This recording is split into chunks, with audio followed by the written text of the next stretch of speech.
ఉత్పంతించ వినాశంచ భూతనామగతించ వేత్తి విద్యా విద్వాంసరమాభ్యో భగవాంతి అన్నారు. అంటే దేవుడనబడిన వాడు సృష్టించుటకు సంహరించుటకు తగిన శక్తి కలిగి ఉండాలి.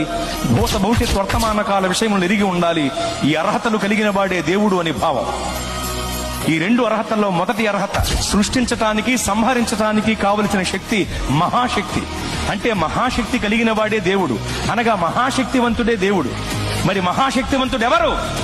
నలుగురిని నరికినవాడా, 10 మందిని బాధినవాడా? నలుగురిని నరికినవాడు 10 మందిని బాధినవాడే మహాశక్తివంతుడైతే అలాంటి వాళ్ళు చాలా మంది ఉన్నారు లోకంలో. మరి మహాశక్తివంతుడంటే ఎవరు? ప్రపంచమంతా దేన్నైతే జయించలేకపోతుందో దానిని జయించిన వాడే మహాశక్తివంతుడు. ప్రపంచమంతా నాటికి నేటికి ఏనాటికి మరణమును జయించలేకపోతోంది.